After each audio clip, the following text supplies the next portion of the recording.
फायदा झाला. उलट आम्ही सांगतो की 16ने शेतकऱ्याची नुकसान होईल. शेतीकडे मालाचा भाव नाहीच नाही. एक तर दुष्काळाने शेतकरी मरायला लागला की ते निराळाच झाला. इकून तिकून माल झाला त्याला भाव नाही. जे मागच्या वर्षी भाव होते ते यंदा यादा पडायला काय कारण होतं? काय घाटा काय होता? या सरकारजवळ कशाची अडचण होती? म्हणून अर्ध्यावर आणले हे माल कशा करता आणले? शेतकरी मातीच गाळा करता आणले, दुसरे कशा करता नाही आणले? आमचं म्हणणं उघड आहे तुम्हाला. आणि त्यावेळेस हे उद्धव ठाकरे म्हणतात आम्ही राजीनामे दिलेले, आम्ही आता काढून ठेवणार आहे, आम्ही खिशातून काढणार आहे पाठ, संध्याकाळी पुन्हा खुर्चीवर हजर आहे.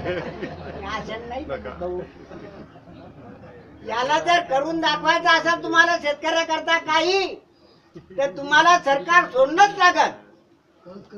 आणि त्याच वेळेस आम्ही तुमच्या मागे राहू. त्या वेळेला आम्ही बी सगळे कास्तकार एका दुटीन तुमच्या मागे राहू. नाही तर आम्ही बी भाऊ उद्या काँग्रेसमध्ये जाऊ. खुल्लम जातो आम्ही. एवढी दैना झालीच नाही. ते सरकार कसं असो, मी तेव्हा होते, आज बी आहे आणि उद्या बी राहसाल, हे आमचं म्हणणं नाही.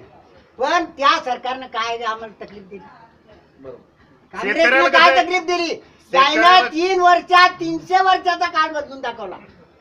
3 वर्षात 300 वर्षाचा काळ जो नाही पाहिला तो दाखवला. आता मायच्या गाडीचं ते कॅशलेस आणलं, आता ते कुठे तिथे लावायचं.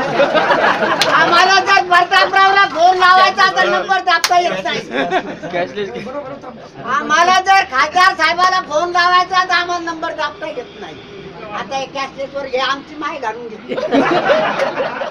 50 रुपयाचा आम्ही जर माल उचलला समोरचा 200 काढायला आम्हाला काही समजत नाही. पुढच्या दुकानावर जर गेलो आम्ही तर ते म्हणाल याच्यात तर काहीच नाही. अरे मी तिथं 50च घेतलं होतं ना, आणि 500 होते मायाच्या जे गेले कुठं? तो दुकानदार सांगाल तेव्हा आमच्या टकुऱ्यात उजेड पडत.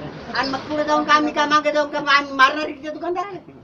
तो मला तो मी 50च घेतले. तुम्ही अजून कुठं खर्च केले असतील? काय झाले? कशी वार चालतील साहेब? कसं ह्यो जे मोदी निवडून आला, ही लाट जे म्हणतात हे लोक, लाट मोदीची फक्त आजचे दिन. आणि आता आजचे दिन कब आएंगे हम जाने के बाद? हे तर ओळखत नाहीये. हे तुम्हाला सांगतो, 5 वर्षाच्या पोटात जर आले ना आजचे दिन तर आपण वाटेल ती शर्यत बघू.